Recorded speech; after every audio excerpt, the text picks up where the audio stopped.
Hello, my dear friends and esteemed luminaries. Welcome to the Fertile Brains, place where poets meet to create their minds.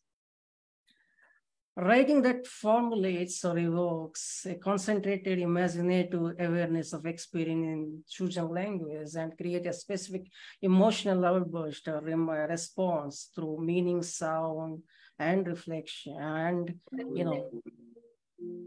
meaning, reflection, or rhythm is what is known to be as poetry, is given in Encyclopedia Britannica.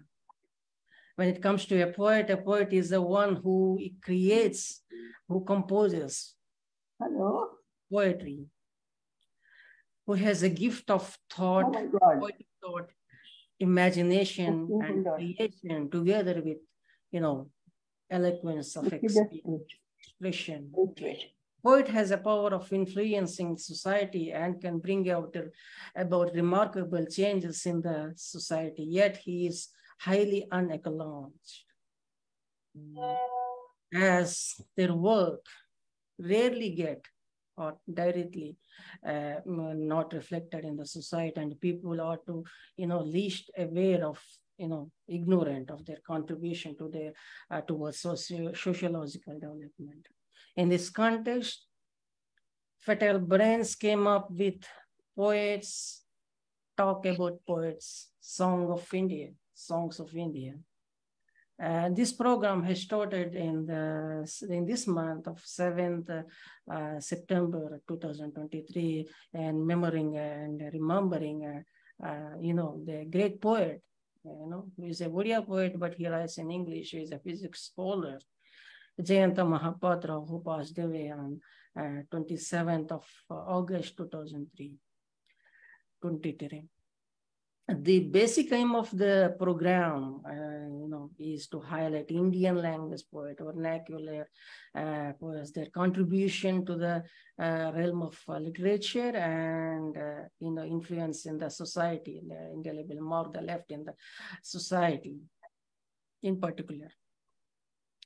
So our distinguished members, 4 members will be talking about and presenting a particular poet of their choice, and each participant member will be, given 15 minutes to present, talk about their, particular poet of their choice.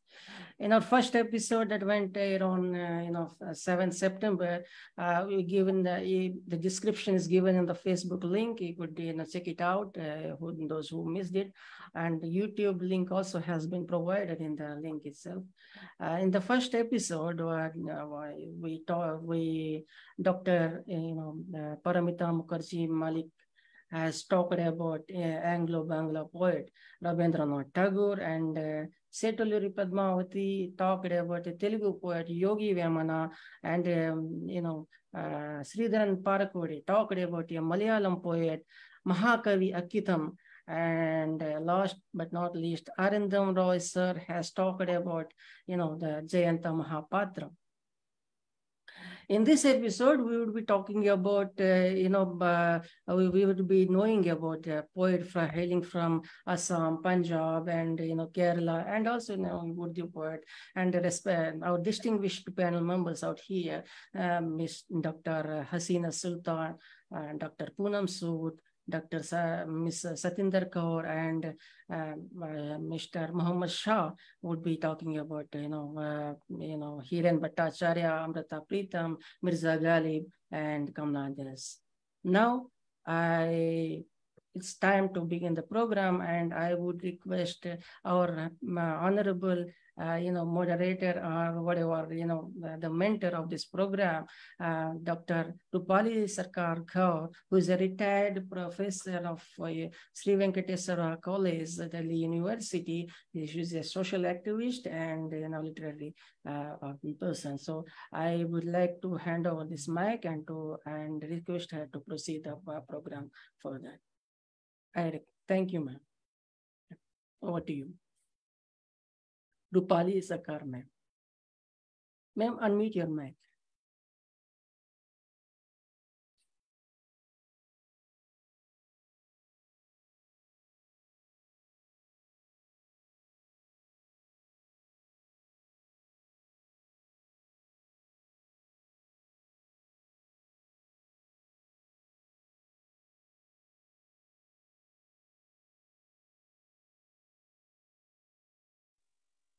Okay, Major Muhammad Ali Shah is waiting to be let in. He's been waiting for the last 15 minutes. Can you let him into the program? How do you do that? I can see him. You can proceed, ma'am. I will just look after that. And he's been sending messages. Okay. Please go ahead with ma'am, please, and I would,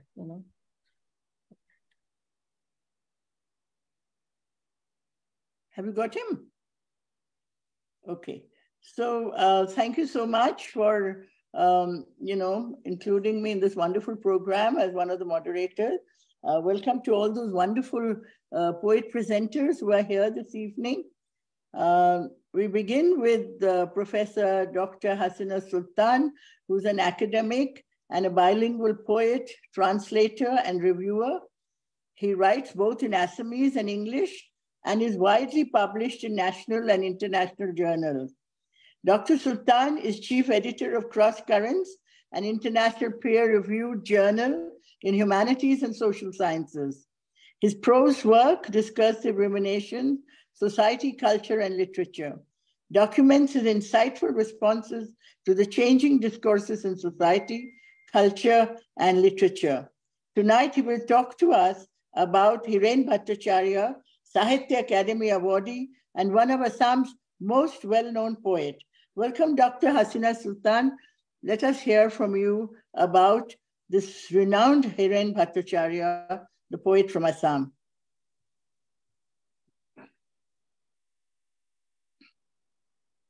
Good evening, ma'am. Am I audible? Yes. Okay. Good evening, Dr. Roopali Sircar Gaur, ma'am. Prasanna Kumar's, Sri Prasanna Kumarji, Dr. Poonam Sood,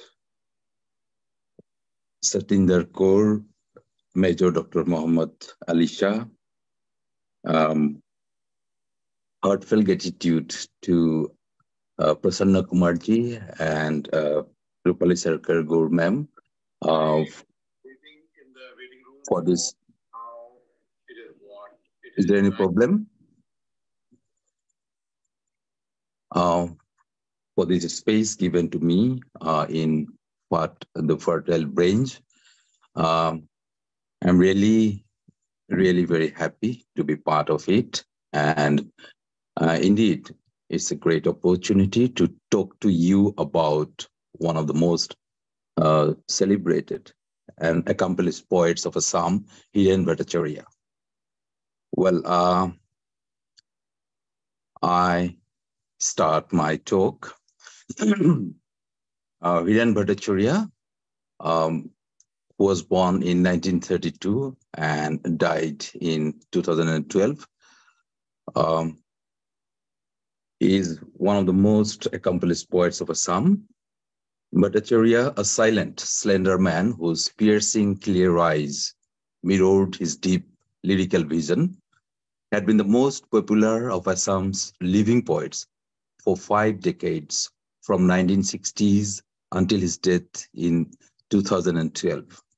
His poetry continues to be celebrated for its distinct craftsmanship and immense prowess to connect with readers, both in Assam and beyond. His legacy as a poet lives on through his everlasting masterpieces, as well as the poetic endeavors to emulate him by his devoted fan base. Hiren Bhattacharya was a prolific poet who gained admission to the pantheon of Assamese poetry with the publication of his first volume, Mor Dekh Mor Premor Kobita, way back in 1972.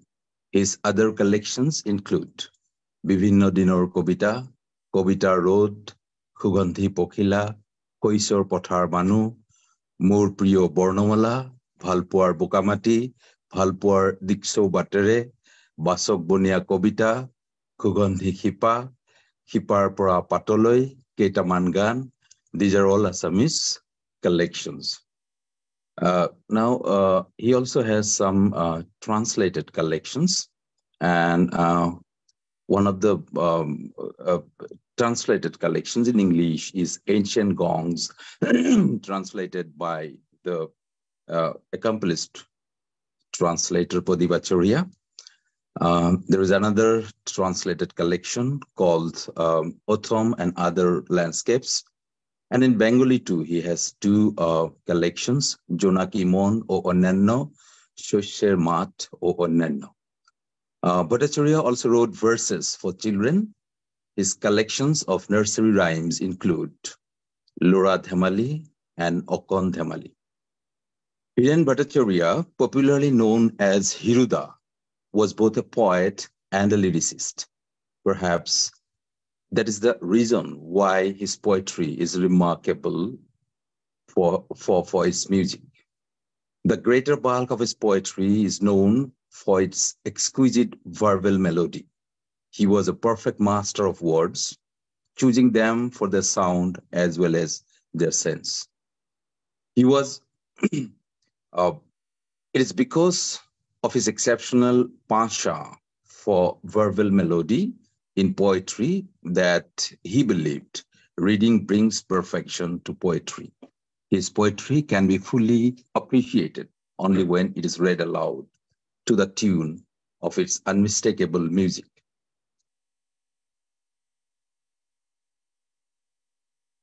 The most distinctive quality that sets Hiren Bhattacharya apart from other poets is that he brought Assamese poetry close to the hearts of the common people. To achieve this, he drew upon everyday speech and idioms of the common people. William Wordsworth, the high priest of English Romantic poetry, argued in his preface to the second edition of Lyrical Ballads, published in 1800, that the poet should use the language of everyday speech in a way that is fresh, original, and powerful. He also believed that the poet should use a language that is simple, sensuous, and passionate. It's not known whether Hiren Bhattacharya was influenced by Wordsworth, but his diction indeed attests to this postulation of William Wordsworth. Having said this, it is also important to note that Hiren Bhattacharya's language, though based on everyday speech, always appears refreshing and innovative in a way that speaks volumes for his inimitable poetic artistry. In fact, his verbal felicity is outstanding, producing what colorists put as the best words in the best order.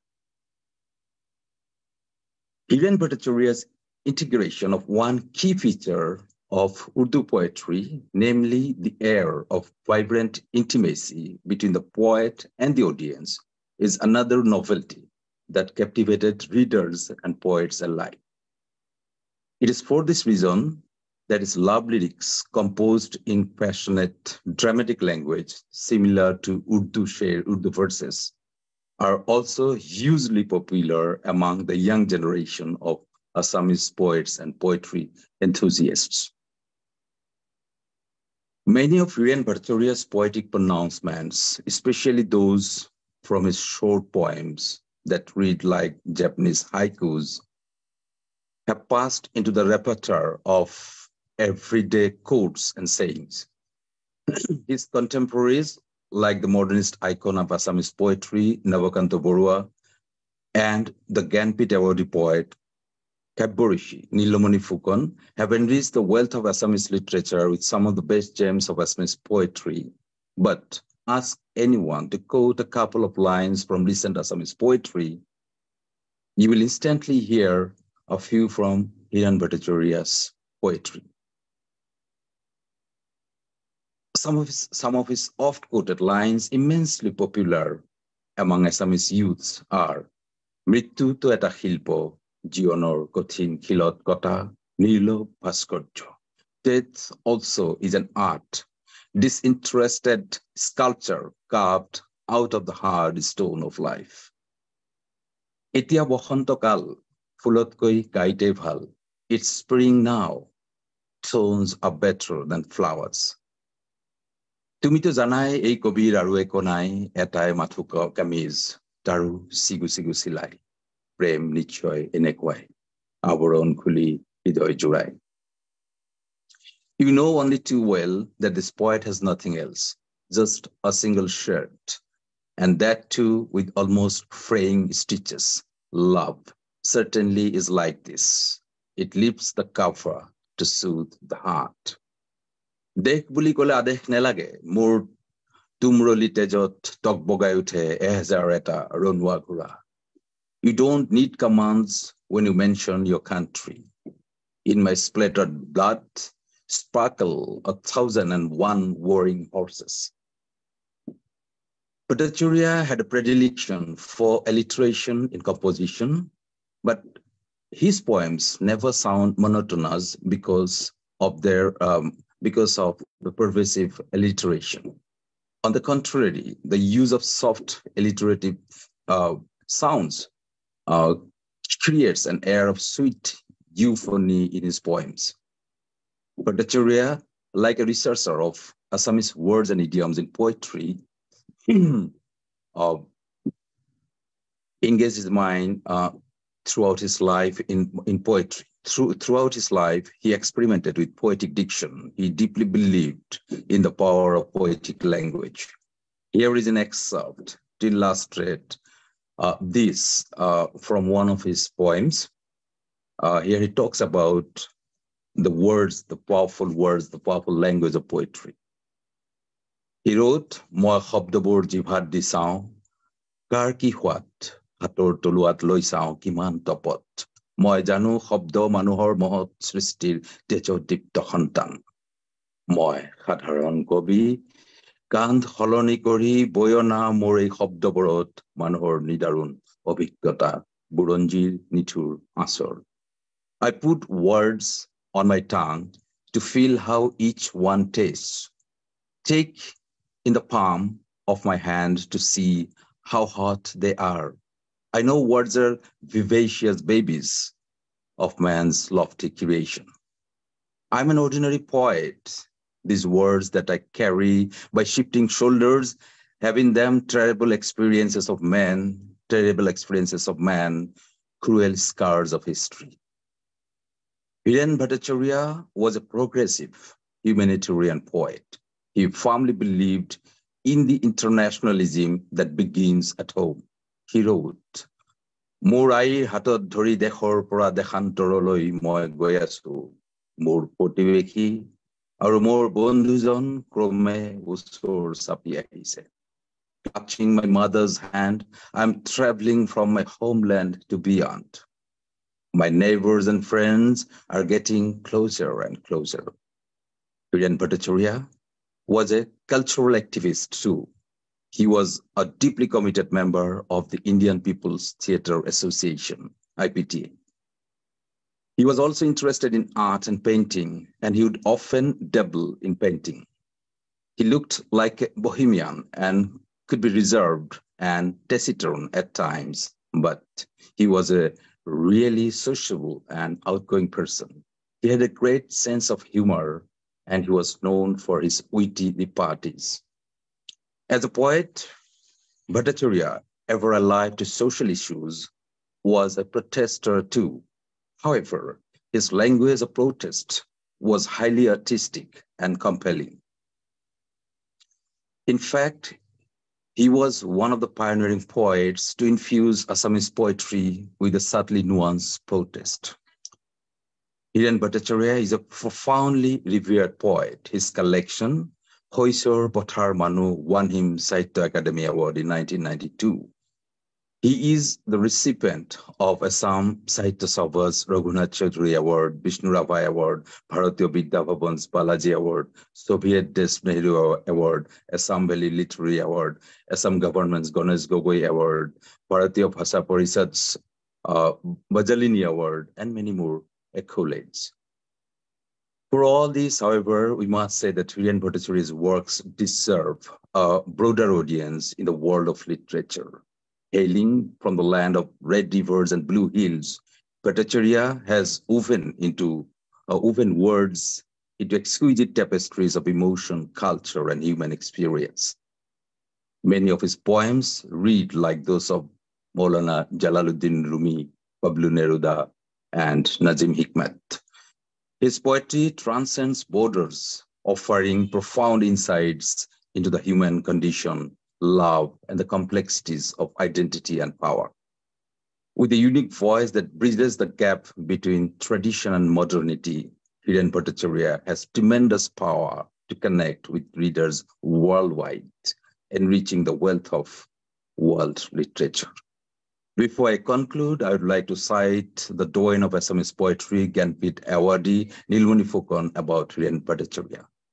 Nilmani Fukon said, "I feel proud of Hiren Bhattacharya. He is the creator of many exceptional, superb poems. His poetry has a universal appeal. His creation is a timeless treasure trove of Assamese poetry. We, Nirmal Prabha Bordoloi, Hiren Bhattacharya, and I started writing together about the same time. Though we didn't see each other very often during this long period of time, I myself was inspired and motivated by reading the poems. I would probably have felt lonely if the two of us of the same age hadn't been writing at the same time. His closeness exudes a special allure, and so does his sweetness. So does the sweetness of his talk. In terms of popularity, as far as I recall, his Sugandhi Pokhila has run into the highest editions, next only to Mofizuddin Ahmed Hazarika's Gyanmalini. He played the most important role in bringing modern Assamese poetry close to Assamese readers, and he's probably the most popular poet of our time. Nothing needs to be said, as you say, Hiruda. I think I've got 1 or 2 minutes, 1 minute left. Okay.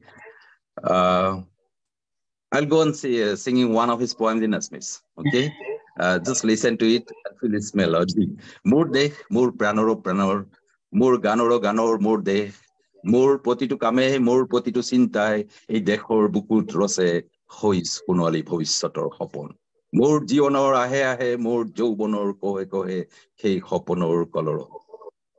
দেখে দেখে দেখ আছে এনে বহু দেশৰ অৰঙে দৰঙে মই ফুৰিছো বহু বন্ধুৰ সতে হাতে হাত ধৰি ফুৰিছো কেতিয়াবা সাগৰ পাৰত কেতিয়াবা খেজুৰ তলত নতুবা পাহাৰ তলিত খন্তেক জিৰাইছো বন্ধুৰ সতে প্ৰাণ খুলি প্ৰাণৰ কথা পাতিছো তাৰ পিছত আকৌ আৰম্ভ কৰিছো নতুন যাত্ৰা এনে বহু যাত্ৰাৰ শেষ মোৰ দেশ okay if my time's up it's okay. Thank you so much for listening to me with patience. It's such a wonderful beginning to this evening to listen to poems from Assam. The very purpose of this group is to listen to the songs of India. And thank you so much. From far away Assam, we have heard your lovely readings of poems and introducing us to Hiren Bhattacharya. We leave this evening when we go very learned. We go back very learned. Thank you so much. Thank you so much, ma'am. Thank you, Roopali ma'am. Thank you, Hasinus Sultan sir, for giving out a few words about Hiren Bhattacharya and rendering out his poem. It's such a pleasure and such an honor for us to be listening to them. And thank you. Let's continue our program with our second participant, second esteemed distinguished poet. Let me take the honor of introducing her, and before asking her to say a few words about Amrita Pritam, who she will be talking about, and before we also been joined by our guest member, Major Dr. Mohommed Ali Shah. Please welcome him, and he's had a technical glitch to get in. So here is Poonam Sood, ma'am. And Dr. Poonam Sood is an associate professor of Hindi at Sri Venkateswara College, Delhi University. She's a bilingual poet. She's a social activist for women and people with disability. Dr. Poonam is widely published. She writes both in Hindi and in her mother tongue Punjabi. Today, she would be talking about Amrita Pritam, who is a very well-known poet. I welcome Dr. Poonam Sood ma'am to, begin the talk about.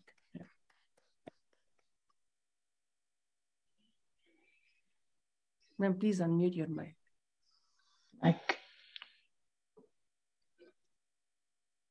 Ma'am, please unmute your mic.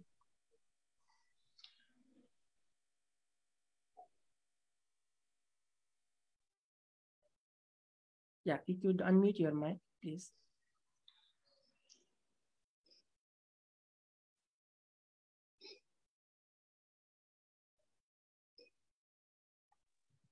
Yeah. Hello.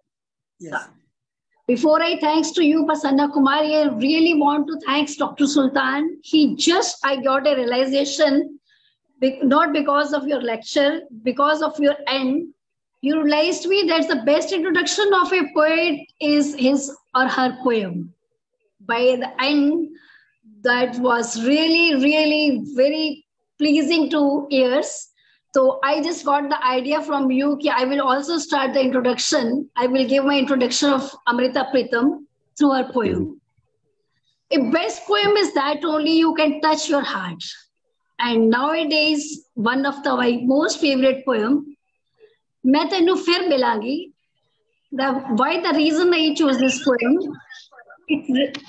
I'm just down in memory lane during these years, 9 years back, when I lost my husband. This poem was it's a motivation to live for me. That's why I want to thank Amrita Pritam and Dr. Roopali Sircar and this platform to give me this opportunity to express my emotions through her emotions. The poem is, it's a promise that we will meet you again. मैं तेनू फेर मिलांगी किथे कदों पता नहीं शायद तेरे तखील दी Chinook बन के तेरी कैनवस ते उतरांगी मैं तेनू फेर मिलांगी या खोरे तेरी कैनवस ते उत्ते एक रहस्यमयी लकीर बन के खामोश तेनू तकदी रहांगी या खोरे सूरज दी लो बनके तेरे रंगा विच घुलांगी या रंगा दी बाहां विच बैठ के तेरी कैनवस नू बलांगी पता नहीं किस तरह किथे पर मैं तेनू जरूर मिलांगी जा खोरे एक दिन चश्मा बनांगी जा खोरे एक चश्मा बनी होवांगी ते जिवें झरनियां दा पानी उड़दा ते जिवें झरनियां दा पानी उड़दा मैं पानी दियां बूंदा बन तेरे पिंडे ते मलांगी ते एक ठंडक जही बन के तेरी छाती ना लगांगी मैं होर कुछ नहीं जानती पर इन्ना जानदी है कि वक्त जो भी करे यह जन्म तेरे नाल तुरेगा वक्त चाहे जो भी करे यह जन्म तेरे नाल तुरेगा ये जिस्म मुकदा है तो सब कुछ मुक जांदा है पर चेतियां स्मृतियां memories never die ये जिस्म मुकदा है तो सब कुछ मुक जांदा है पर चेतियां दे धागे ते तेरी सेज ते जद पैर तरिया सी मैं एक नहीं 2 साल मैं तेनू पता नहीं कदों किथे कद पर मैं तेनू जरूर मिलांगी. So Amrita Pritam, as her name, as it sounds, it's Amrit. Amrita Pritam is a celebrated name in the literary world. It's known for vast body of work. A novelist, a poet of acclaim, both in India and Pakistan. She is particularly remembered for sensitive portrayal of women through her writings. She was honored with prestigious awards like Sahitya Akademi, Bharatiya Jnanpith, Padma Vibhushan, and Padma Shri, among others. Her famous novel Pinjar was made into a movie of the same name, which had clearly and sensitively portrayed out female characters.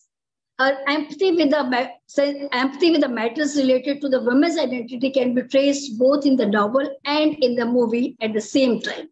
Her personal life was riddled with strife and controversy. She was much ahead of her times and lived and loved on her own terms. Amrita Pritam is the most remembered for her poem, Aj Akha Varis Shanu. Aj Akha Varis Shanu kite kabra vicho bol, Aj kitabe ishq da ik agla varka fool. Ik roi si thi Punjab di tu lik lik mare ban, Aj lakha tiyan rondi ik varis shanu ken. I will just narrate the poem at the end. So, introduction of the Amrita. She was born on August 31st, 1999. Remember, this is the most important historic year in our history, 1919, in Gujranwala, Punjab. Amrita lost her mother at a very tender age of 11, after which the family moved to Lahore, where she was raised by her father. She started writing and became a published writer in 1936. She was just barely 17-year-old. Her poetry is titled Amrit Lehre. Later, she joined the progressive writer movements, which started in pre-partition. Later, she came up with a collection of work, Lok Peed. Peed means dard. So, Aam Admi Ka Dard. Lok Peed. And that was an anguish against British, which criticized the British Raj for the Bengal Akal. Connect with the people directly by working in the Lahore radio station. Amrita also chose to connect with the people for a brief period before the partition of India in 1947. Amrita Pritam was honored with a number of prestigious awards in her career. With Punjab Ratan, Amrita became the first recipient of this prestigious award given to in the field of art and literature. She was awarded Sahitya Akademi Award in 1956 and became the first woman to receive the said award for one of the poems titled Sunehede, Messages. Sunehede is considered to be her great work. Amrita received the Gyanpith Award, considered as India's highest literary award, in year 1982. The award was bestowed upon her for the one of her books titled Kagaj Te Canvas. In 2004, she received the Sahitya Akademi Award, the again highest literary award given by the Academy. Along with these national awards, to her credit, she was honored upon with many other awards, degrees from another universities, from all globally, from the France and Bulgaria. She was also honored by Pakistan's Punjabi Academy during her later stages of her career. In 1969, she received India's fourth highest civilian award, Padam Shri, for her contribution towards art and literature. In 2004, she was honored with Padam Vibhushan, and Amrita was married to Pritam Singh, the son of a wealthy businessman from Lahore, but the wedding took place in 1935 and did not quite take off. In 1944, there is a common thing on this platform between Satinder ma'am and Poonam Sood. They both are from Punjab, from the same college, government college, and Sahir Ludwanvi, who was the only love of Amrita Pritam, and she was totally mad for Sahir Ludhianvi, as Amrose was totally crazy for Amrita Pritam. She lived a very different kind of life. She was ahead of her times, as I already said. Amrita was strongly attached to Sahir, about which she would later write in her autobiography, Rasidi Ticket. Once Rasidi Ticket उसने इसलिए चुना, एक बार उन्होंने अपने interview में बताया कि सारी टिकट्स का समय के हिसाब से कुछ ना कुछ बदलाव या विस्मृति में चली जाती हैं, पर रसीदी टिकट कोई भी पेंशनर, कोई भी पैसे का बात हिसाब रखने वाला, रसीदी टिकट की कभी शक्ल सूरत कभी नहीं बदलती. तो उन्होंने अपनी उस जिंदगी नामा का नाम लिखा रसीदी ticket. She finally left her husband Pritam Singh in 1960 when her fascination for Sahil had reached at its peak. Unfortunately, her relationship with Sahil did not find culmination. Amrita later found her love through Amrose, a prominent artist and writer. Though the couple never officially married, they spent more than 4 decades together. Amrita became the inspiration for some of his paintings, and he would design the front cover of all her books and novels. Their love life was immortalized through a book titled Amrita Ambrose, A Love Story. Their love life was, Amrita totally penned 28 novels, 18th prose, 16th volumes of prose, and 5 short stories. Many of her work continue to serve as an inspiration to many. Many of her works have been, not even a single Punjabi literary girl is available, is in the academic area, जिसने कभी रसीदी ticket ना पढ़ी हो. अगर शिव कुमार बटालवी का पीड़ा दा परागा पढ़ के प्यार करना सीखा, तो प्यार की इंतहा को जीने का हुनर सिर्फ अमृता प्रीतम से सीखा. So many of her works have been adapted into films. In 2007, Indian Gulzar released an album which was basically a collection of Amrita Pritam's poetry recited by Gulzar. Amrita passed away on October 31st, 2005 in New Delhi. At the time of death, she was survived by her long-time partner, Ambrose. Long-time partner, lifetime partner, and love web partner, a dedicated partner, Ambrose. So, अगर कोई इतनी प्यार में डूबी हुई कवित्री है, तो अगर वो पंजाब के सबसे बड़े एपिक हीर रांझा की दुहाई देते हुए अपने समय के वारिस शाह से ये सवाल तब ना उठाए कि जब लाखों लड़कियां 1947 के गदर में बेगुनाही में भी कत्लेआम बेइज्जत से बुरी तरह से त्रस्त हो रही हैं, तो ऐसे में कोई कवि हृदय क्यों नहीं चित्कार करेगा. उसे कहना ही पड़ेगा कि आखा वारिस शाह नू किते कबरां विचों बोल, आज किताबे इश्क दा एक अगला वर्का फूल. Just turn the new page of your epic love story. एक रोई सी थी पंजाब दी, एक हीर रोई थी, और तुमने एक पूरा एपिक लिख दिया. तो लिख मारे when is Rudaali songs, sad songs. तो लिख मारे वैन अज लखां तियां रोंदी एक वारिस शाह नू कहन, उठ दर्द मंदा दे दर्दिया, उठ दर्द मंदा दे दर्दिया, उठ तक अपना पंजाब अज बोले बेले लाशां बिछियां ते लहू दी परी चनाब. चनाब पंजाब की एक सबसे बड़ी रिवर जो पूरी खून से भर गई है 1947 के दिन के बाद से.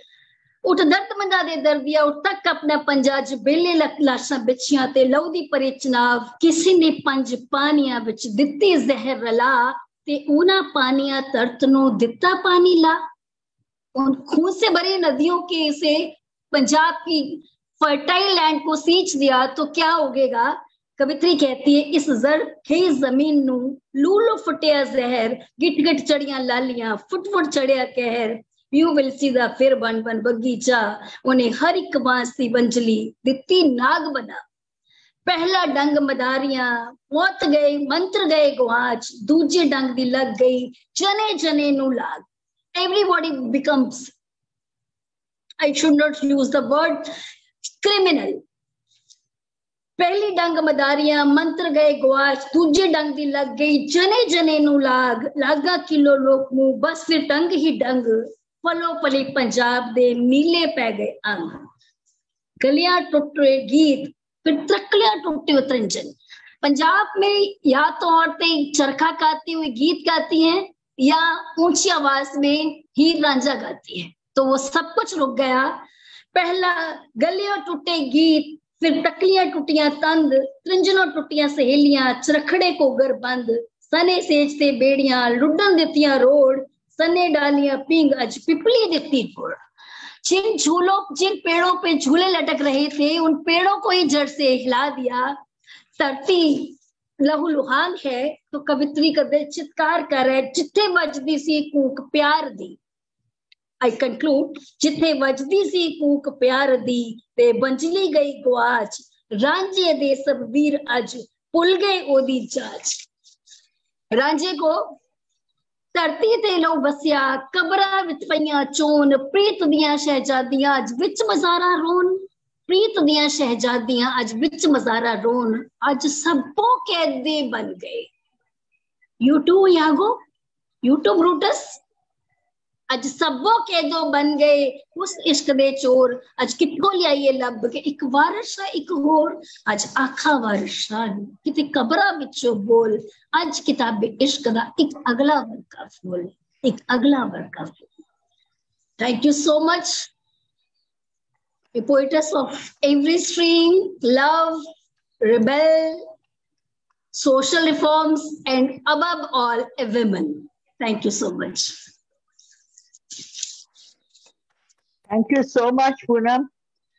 Dr. Poonam, आपने तो दिल पकड़ के निचोड़ दिया हमारा. You know, we have moved us, and we've heard one of the great poets and reciting the poetry of Amrita Pritam. You've done us a great service today. Thank you so much, and hope you keep coming to our platform again. Thank you very much.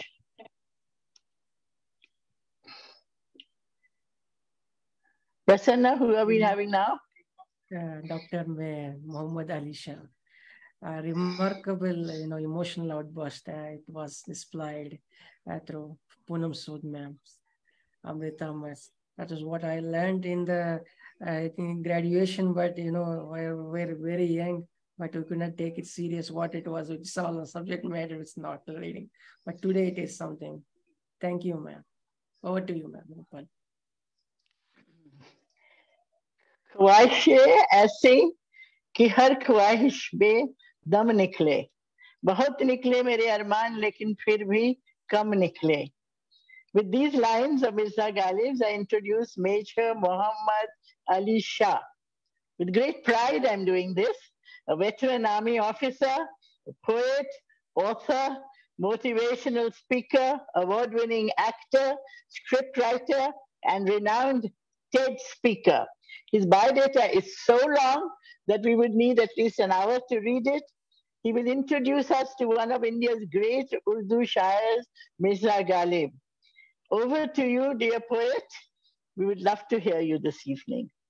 Thank you very much, ma'am. Good evening, everyone, and Jai Hind. Thank you, Prasanna bhai. Hello, Satinder ma'am. Thank you. Jai Hind. Dr. Sultan Saab, Poonam ma'am, and to all our wonderful viewers who are listening to us right now. Welcome to this wonderful evening of poetry and fun and frolic. Well, I am to speak on Mirza Ghalib, one of the greatest poets of our time. I was a small child, and that time I have seen my father's younger brother. He's an actor, Mr. Nasiruddin Shah. He was preparing to be Mirza Ghalib for Guldar Saab serial on Doordarshan.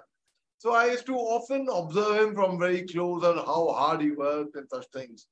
And I also realized one thing, apart from knowing the history of Mirza Ghalib Saab, Mirza Ghalib Saab also wrote several letters which people are not aware of. Like the way in today's world, we find people, just like we find some viewers here who are viewing it on Facebook Live at the same time they are checking their WhatsApp. The gentleman in the red shirt and who can I see? Then the lady in the blue top. You are checking your phones, you are doing WhatsApp, right? Similarly, Mirza Ghalib used to write letters. And so now Satinder ma'am is looking, how can he see the lady in the blue shirt and the Satinder ma'am, am I right? I was just trying to connect with the audience there. So don't worry, I don't have such a software installed. So,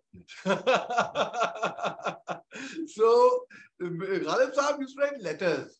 And his letters, the way we send tweets and on Facebook, like that. Those letters I know by heart, all of them. I learned them as a child. I will recite a few of them to you. But let me tell you, in the year 1857. Okay, one question for all of you, for all our viewers, not the participants. Don't be scared. Don't worry. So the viewers, which year did the mutiny, the revolt of 1857 take place? Obviously 1857. So in the year 1857, in Bahadur Shah Zafar's court, Mirza Ghalib Saab and his ustad, his jinke wo shagird reh chuke the, whose shagird he was, whose pupil or disciple he was a gentleman by the name of Nawab Hasan Zoh. Now Zoh Saab was Mirza Ghalib's teacher. But the greatest success of a teacher is when the teacher sees their own students surpass them. Am I right? So Mirza Ghalib Saab surpassed Zauq Saab. But there was solid rivalry between them in Bahadur Shah Zafar's court.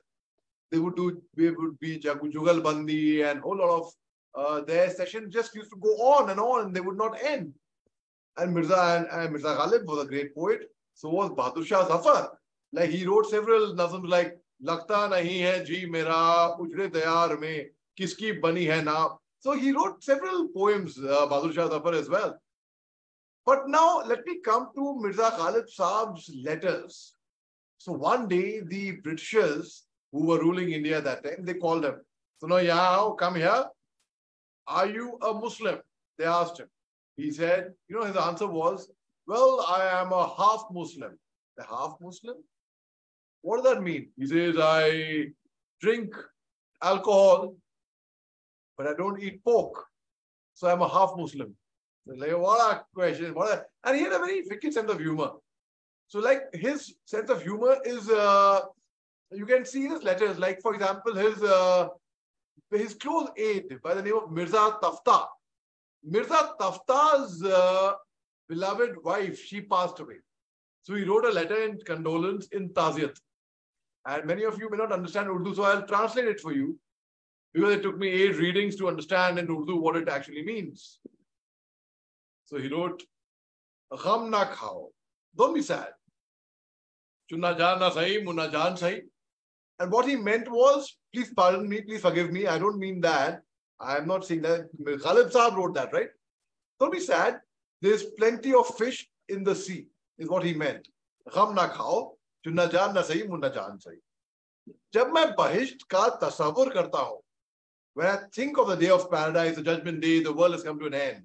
Or sochta hu, and I think, and I fantasize, and I visualize.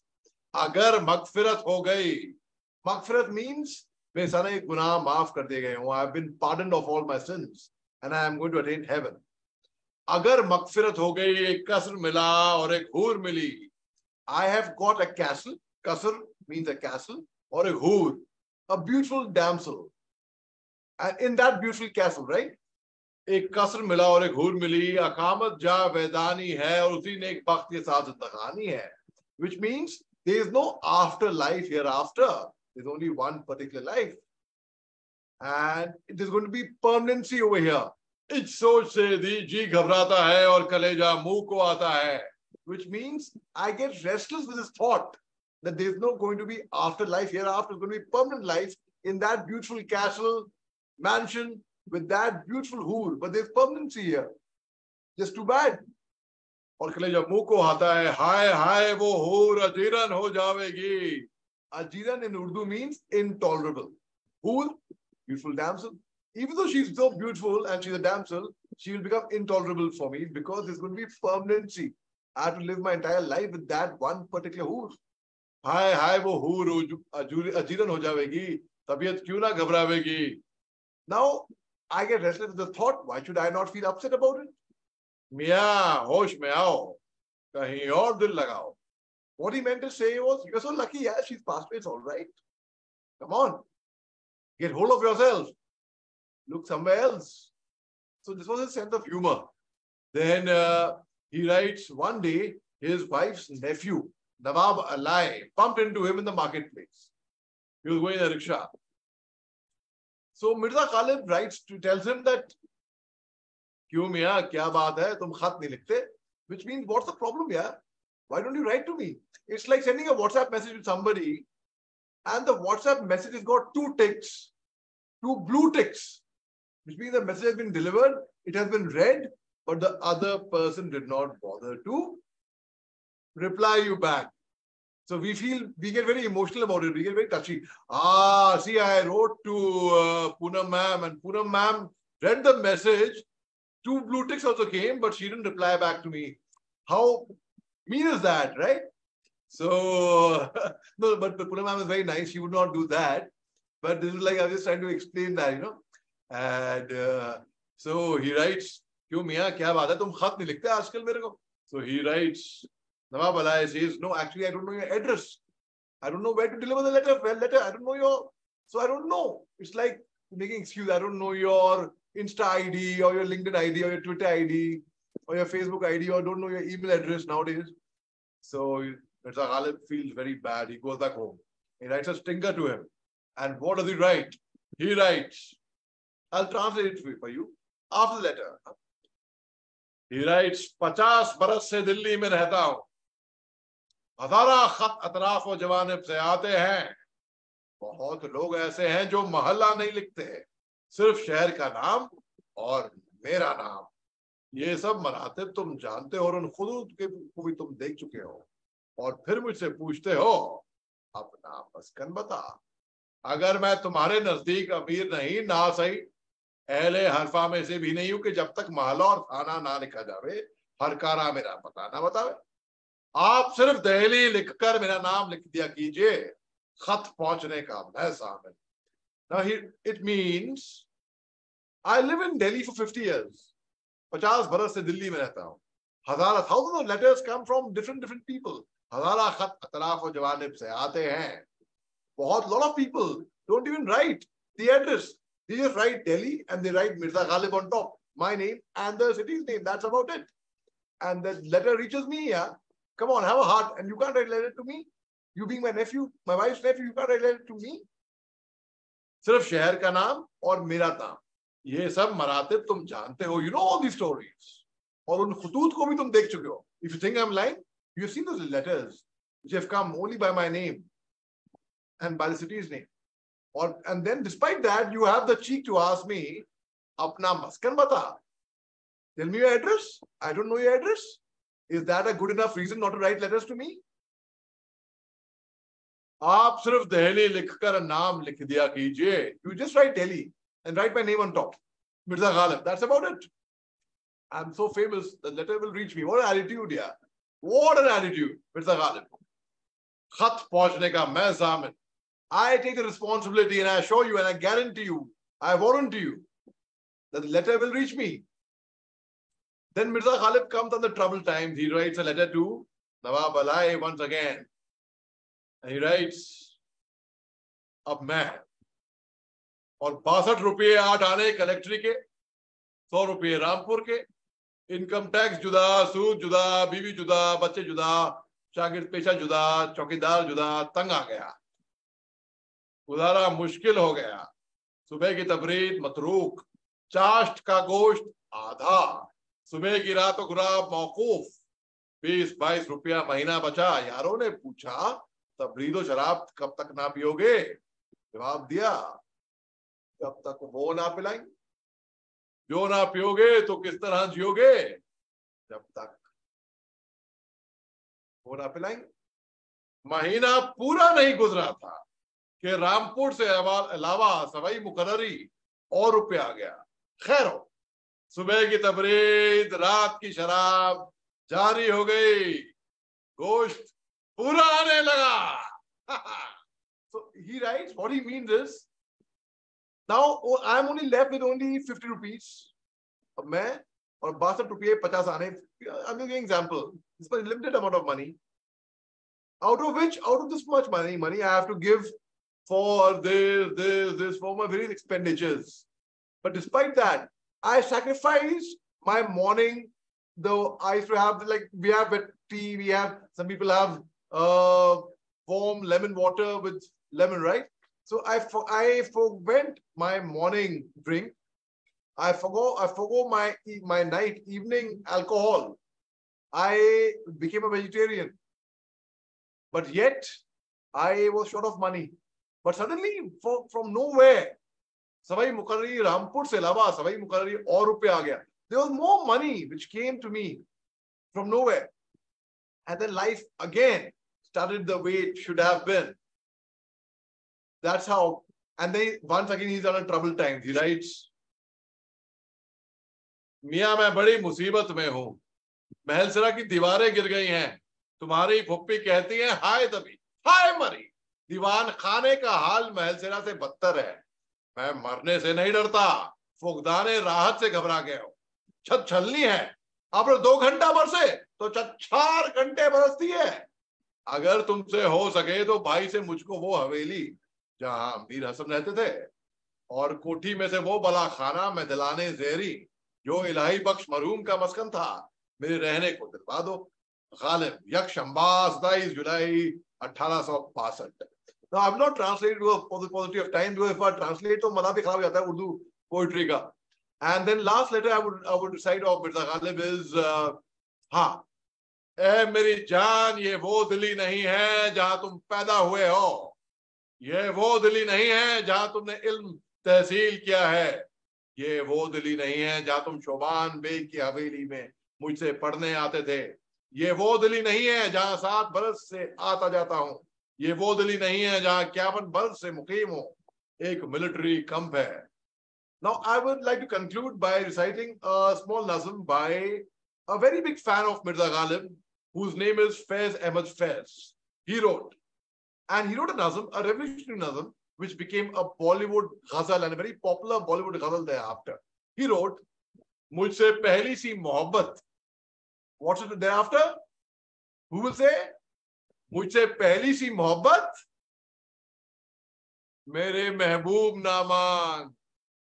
मैंने समझा था कि तू है तो दरख्शां है हयात, तेरा गम है तो गम दहर का झगड़ा क्या है, तेरी सूरत से है आलम में बहारों को सबात, तेरी आंखों के सिवा दुनिया में रखा क्या है, तू जो मिल जाए तो तकदीर निगू हो जाए, यूं ना था मैंने फकत चाहा था यूं हो जाए, और भी दुख है जमाने में मोहब्बत के सिवा, राहतें और भी हैं वासुक की राहत के सिवा, अनगिनत सदियों की तारीख वही माना तलस्म रेशमो अतलसों काम ख्वाब में बुनाए हुए, जा बजा बिकते हुए कूचो बाजार में जिस्म खाक में लिथड़े हुए, खून में निलाए हुए, पी बहती हुई गलते हुए नसरों से लौट जाती है उधर को भी नजर, क्या कीजिए अब भी दिलकश है तेरा हुस्न मगर क्या कीजिए, मुझसे पहली सी मोहब्बत मेरे महबूब ना मान. शुक्रिया बहुत बहुत. Thank you very much. If you want to get the translation is all there on my YouTube channel. If you put in Major Muhammad Ali Shah on YouTube, it's very simple. You get my YouTube channel. A lot of poetry, a lot of drama, a lot of my analysis, a lot of my TEDx talks are there. Thank you very much. Cheers. Jai Hind. Jai Hind. And thank you so much, Muhammad Ali Shah. It's a very powerful presentation. And you have taken us deeply into this, the letters that Ghalib wrote, because it tells us so much about the man that he was. It's those letters, and you present it so powerfully. And Urdu is a language that is gradually not being used, and we're talking about it. We want it back in our lives, and I think this evening has been very, very fruitful by having you bring us Urdu. I tried reading out some lines. I know I sounded more like a Bengali than an official, but never give up. I never give up. Okay, so thank you so much. Thank you, ma'am. Ma'am, please convey my regards to Brigadier Gaur, our senior. He's a legend, truly a legend. Thank you so much. Anybody else wants to say something about Major Saab's presentation? What about you, Satinder Kaur? Satinder Kaur. रंग जमा दिया आपने. आने वाली नस्लें अपनी आंखों पे फख्र करेंगे कि उन्होंने इन आंखों को से फैज को देखा है, तो हम आज फख्र करेंगे कि हमने डॉक्टर मोहम्मद अली शाह को सुना है. शुक्रिया मैम, शुक्रिया. इसलिए तो नहीं बोल रही क्योंकि I said Poonam ma'am is very nice, इसलिए तो नहीं बोल रही हैं आप. अच्छा, okay. That I am. You must come back again, Ali. You must come back again to our program. I will. Always. Thank you so much. Thank you. Be around to listen. Eloquence in expression. That is what I see here. And here too. Eloquence. What a wonderful. We imbibed in the, to listen and watch. It just gets carried away. And that is something Urdu, and I love always. I'm so influenced by this Urdu poetry, and thank you, Major Saab, for giving your twist of presenting Mirza Ghalib sir. Bahut ko. Moving on to our next participant, please welcome. Let me take the honor of introducing Dr. Ms. Satinder Kaur. Miss Satinder Kaur is a bilingual poet and writer. She writes in English and Hindi languages. She is an active member of various literary and creative platforms. Her writings are a part of several national and international magazines, journals, and anthologies. She holds the degrees of MA and MPhil in English and MSc in physics. Retired as an associate professor and head of PG Department of English, KVM Jalandhar, rendering a valuable service of teaching undergraduate and postgraduate classes for more than 40 years.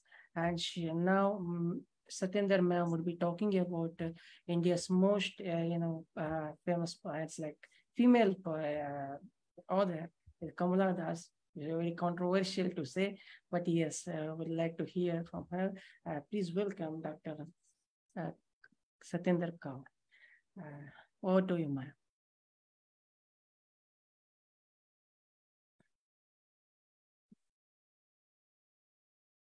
Please unmute your mic, ma'am.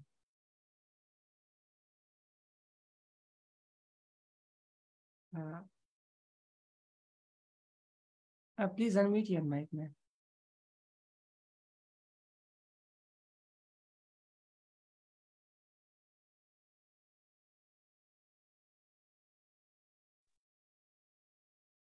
Yeah.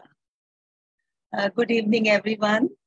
At the outset, I would like to extend my gratitude to the team, the Fertile Brains, Dr. Roopali and K. Prasannaji, for giving me this opportunity and letting me share this stage with many eminent writers and the lovers of literature, great poets. I'll start my talk with a quote. Poets, even the most insignificant of them, are different from other people. They cannot close their shops like shopmen and return home. Their shop is their mind. And as long as they carry it with them, they feel the pressures and the torments. A poet's raw material is not stone or clay, it is her personality. Yeah, this is a quote from Kamala Das's autobiography, My Story. And today, I am going to talk about her. She being such a personality who is not only a pioneer among Indian poets writing in English, but also a celebrated writer whose extensive literary work encompasses short stories, novels, essays, and a memoir. She wrote unabashedly about taboo topics of the time, such as women's sexuality, love, lust, lesbian encounters, physical intimacy, etc. She was born into a high-status family in Malabar on 31st March 1934.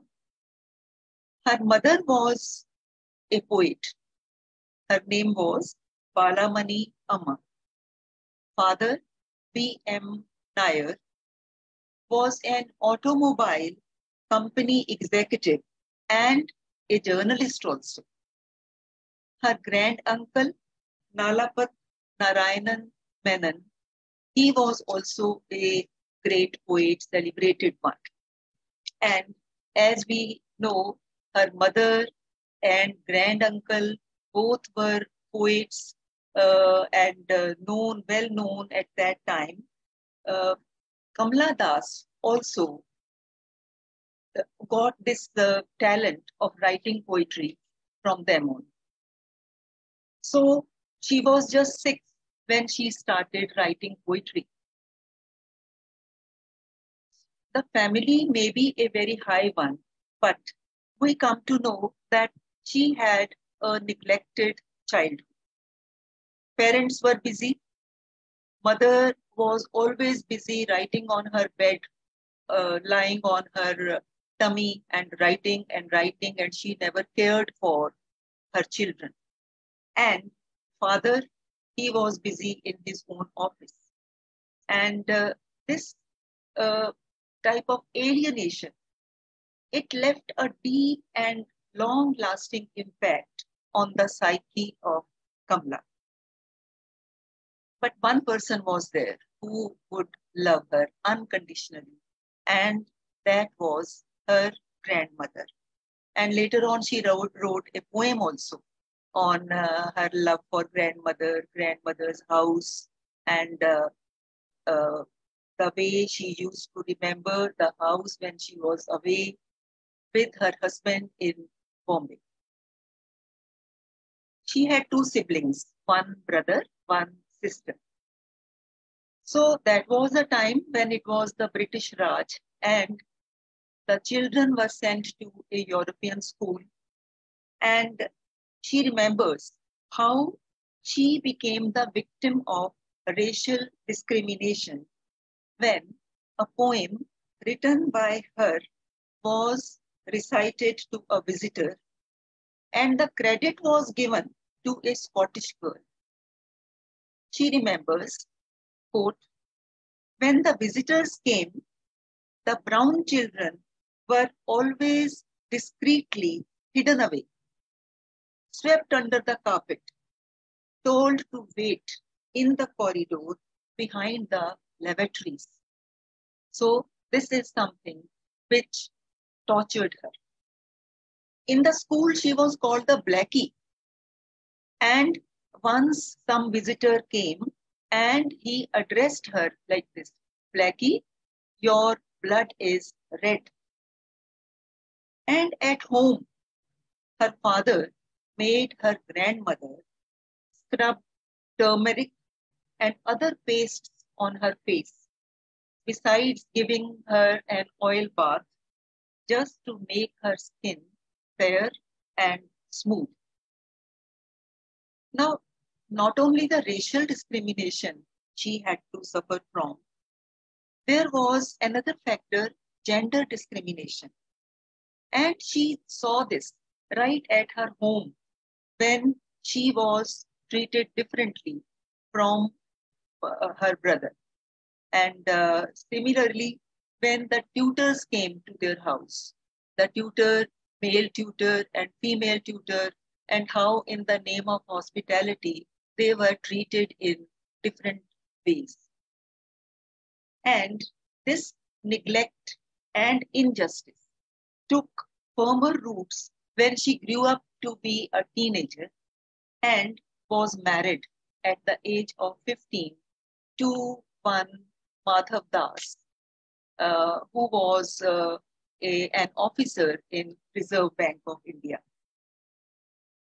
And it was not something which would give her happiness. Rather, it was a turbulent relationship characterized by mismatched levels of sexual yearnings.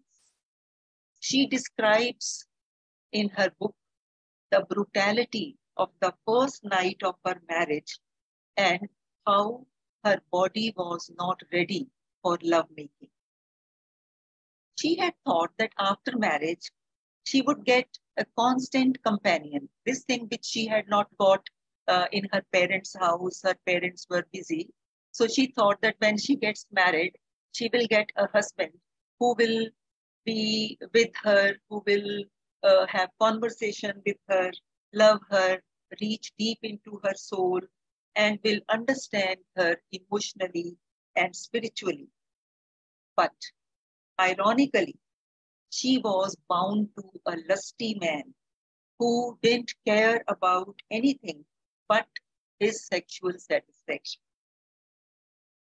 He had physical relations even with the maids of his house. So we can well imagine what the condition of this small girl who was tied to this lusty man, what would be going on in her mind.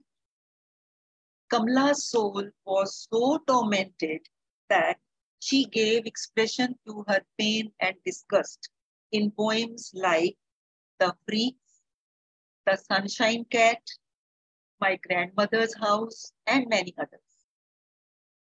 She also writes very frankly of love outside her marriage, because she did not get that love from her husband. She thought that if the man can get friends outside the marriage, why can't she? And she has written such essays also. So she felt some attraction towards men outside.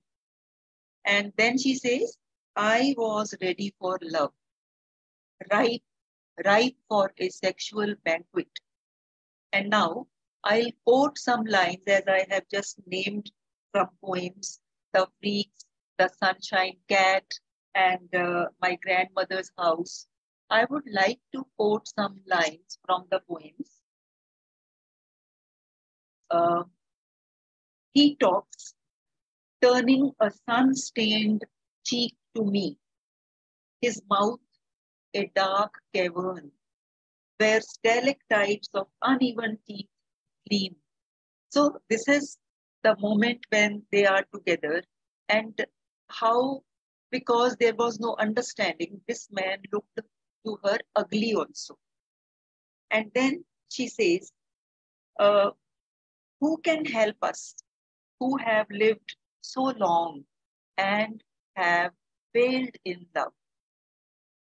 And from My Grandmother's House, as we see that in the whole house, it was a big house where many people used to live, but she got love and understanding only from her grandmother.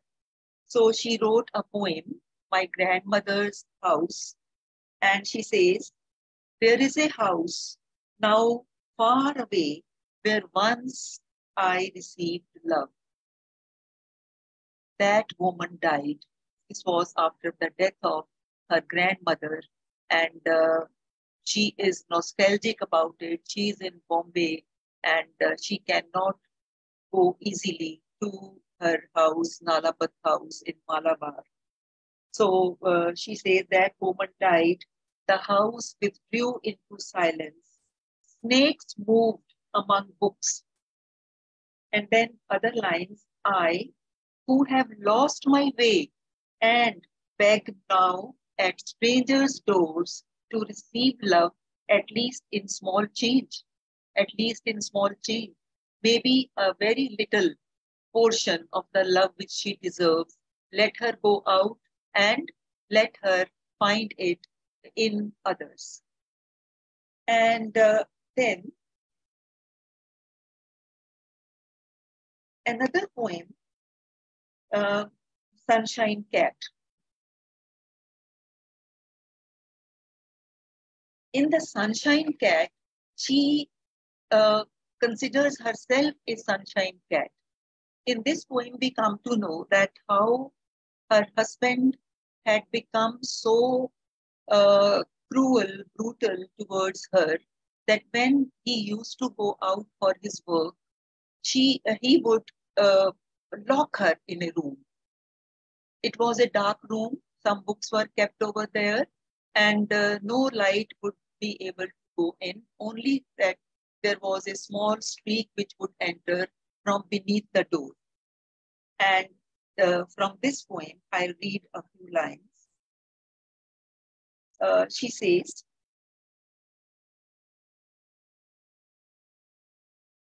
and she's talking of the men, her husband, as well as other men who came into her life. But then when she saw that those people were also good for nothing persons, because they said, each of them said, I do not love. I cannot love. It is not in my nature to love, but I can be kind to you. And then at other moment, in the same poem, her husband shut her in every morning, locked her in a room of books with a streak of sunshine lying near the door, like a yellow cat. to keep her company. But later on, when the season changed, winter came, and the sunlight also became very dim, and she considers that now the streak which is lying like a yellow cat, that yellow cat is symbolic for her plight only, because with the passage of time, she had also become as weak, and she looked like a dead person with nothing in her, and she could not please anyone.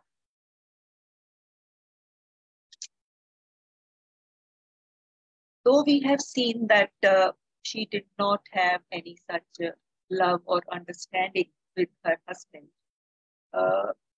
so reservations were there, but she gave birth to 3 sons and enjoyed playing with them, and she was a doting mother to them. Though she confesses that the actual feeling of motherhood came to her when she gave birth to her 3rd child. And in the poem, An Introduction, we see that Kamala Das explores her complex emotions regarding the system controlling her life and the lives of countless suffering women. And the poem is a very feministic statement that advocates the free choice for all women. She compares and contrasts the roles of men and women in society, and she's pained to tell that the rules she is forced to obey infringe on her freedom. To quote a few lines from this poem, An Introduction, that how the system was such, patriarchy was such, that the women were supposed to be acting according to the norms set for the women of those times. So when she started writing poems, first in Malayalam and then in English, the people, her family as well as people from outside, they would not like it. And they said, don't write in English. They said, English is not your mother tongue. And her answer is, why not leave me alone? Critics, friends, visiting cousins, every one of you, why not leave me alone? And then the pressure, the societal pressure under which she had married, about the marriage, she says, he did not beat me, the husband, he did not beat me, but my sad, womanly body felt so broken, so beaten. I shrank pitifully. And she started hating her female body because she thinks it is her body that has given her so much pain. Then, because she started hating her womanly body, she tried to wear the clothes which men wear. So then I wore a shirt and my brother's trousers, cut my hair short, and ignored my womanliness. And then again people will not leave her alone. Dress in saris, be girl, be wife, they said. Fit in, oh, belong, cried the categorizers. So there are compartments made for the woman, and the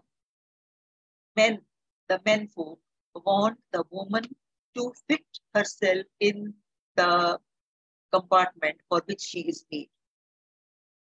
So she is searching for the identity which has been given to a man, man's ego, I. Whenever something is asked to a man, he very frankly and very solidly says, I do this thing, I did this thing, I was there. And she thought that she should also go and search for this I. Let her also have her own identity. So this male ego, which she had seen, it gives him the male ego gives him the liberty to do whatever he likes. So she also wants to have that I, which will allow her to do anything she likes. So later on, she starts going to the restaurants all alone. She would have drinks, and she would stay there for long hours, thinking that she should also be allowed to do whatever she likes. Time is almost gone, but I would like to take 3-4 minutes, please.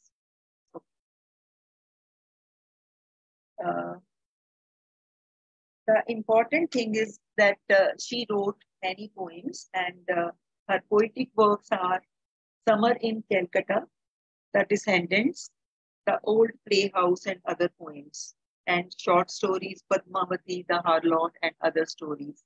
And she got many awards also, like PEN Asian Poetry Prize and Kerala Sahitya Academy Award, etc. So, but I would like to come to a very interesting thing about her is that she converted to Islam when she was 65 years old and her husband had died. She converted to Islam, and the man with whom she had fallen in love was a 38-year-old lover, and he was a Muslim League MP, Sadiq Ali, an Islamic professor, and he was much younger to her.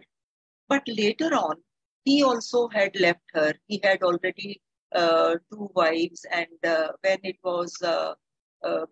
Kamala Das died, there was no one with her. This man with whom she loved, he was not there. And after she had become a friend to that man and she had converted to Islam, her siblings, her family, they had all cut their contacts with her.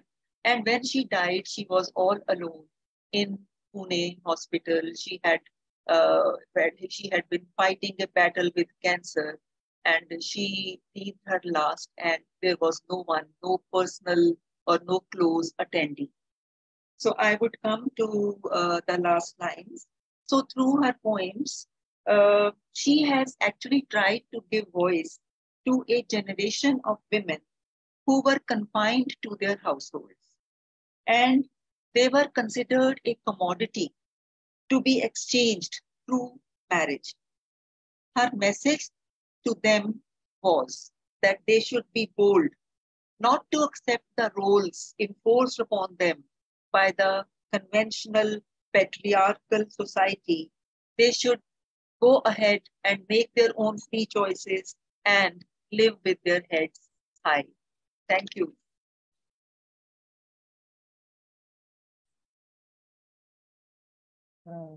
Such a heart-wrenching and, kind of turbulent life she had led.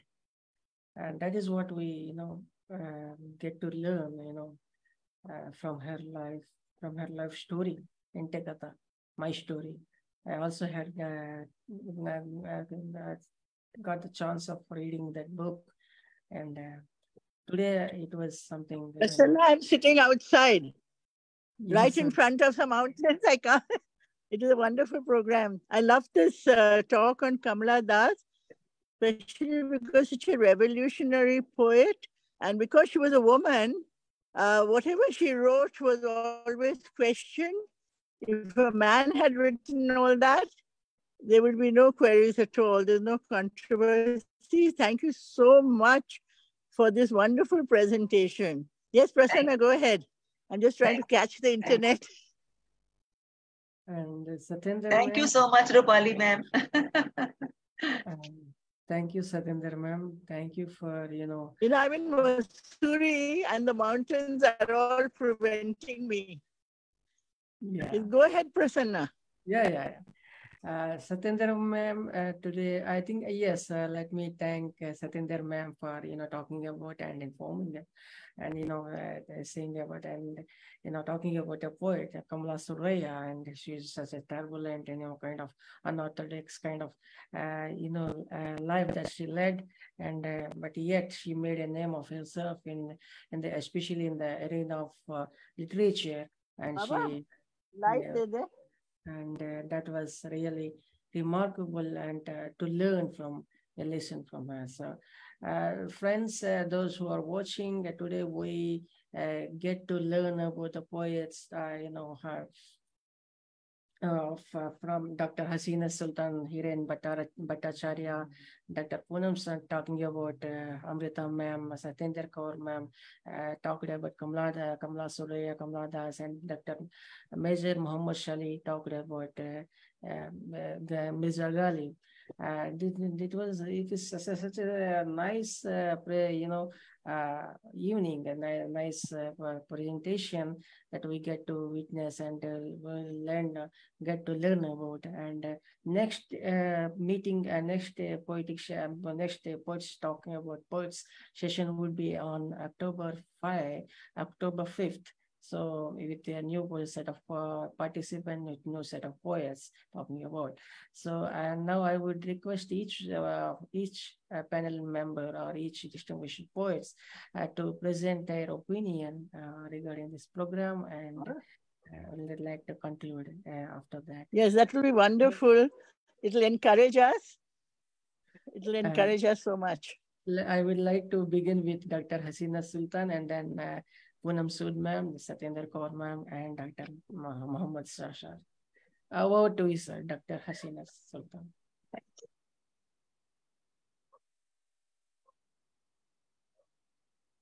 Please turn on your mic, sir.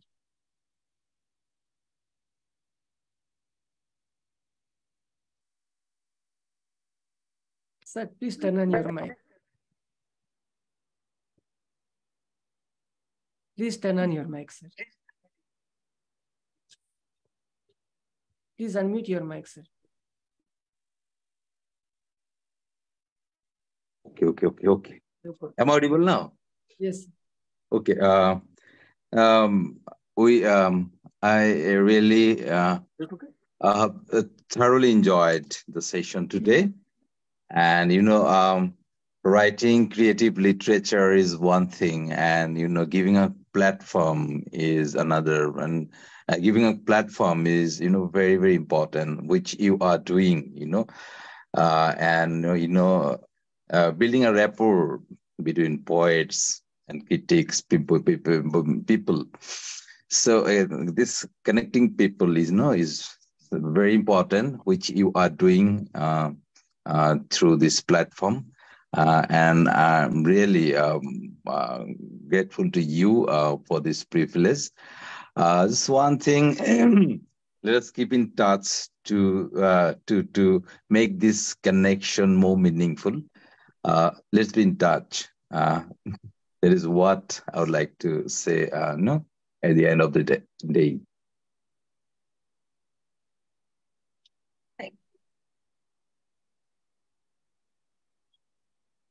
Thank you so much. Thank you. It was Thank you, Pasanya. We really feel that we are from Bharat. We are from Bharat. Yes, this Assam and Punjab and Bengal. Yeah. So it's a beautiful platform, and we belong to Bharat. And we are in the same room now. Yeah. So somewhere Prasanna and I felt that we were all reading our poems everywhere, and we were forgetting the great poets of this country. And it was very important that we who have not only read these poets, but we have also taught them in the classroom, that today we should talk about it. And for all of us, it's a learning, from Kerala to Assam to Punjab, it's, and to, Delhi, where Urdu is, next time you go to Delhi, any of you visit Delhi, you can go and see Mirza Ghalib's house in Purani Delhi. Take a rickshaw and go for a ride and go and see his house and see his poems all kept there in big volumes. Wonderful. Thank you so much. And Poonam, how did you feel? How did you feel being here? Unmute. Unmute yourself. Poonamji, unmute yourself. Unmute. Okay, is Major Saab there or he's gone away?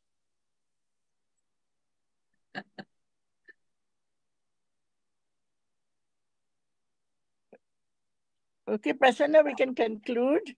Let's say thank you to everybody. Getting late. So it was great to be here with all of you, and it is a great privilege to meet so many eminent persons, learned persons, and knowing a lot, getting this enlightenment about other poets belonging to different states. And so India is great, which has given birth to these great artists and great creative artists. Yes, and I think also, this effort of ours will, the kind of divisive nature of people's thinking these days, I think we will be able to somehow remove that and bring together a more cohesive understanding of our culture and our literature. I think that would be a wonderful objective also. Right. Prasanna there? Unmute. Prasannaji, unmute yourself. Yes. Yes, ma'am. Yes, Okay. thank you. Okay, let us conclude this session, and we'll meet on October 5th with a new guest. Sure. Yes, and please be there. And Thank you so much. Thank you, Ji. Thank you so much. Dr. See you Roopali, again. Prasanna Ji, Dr.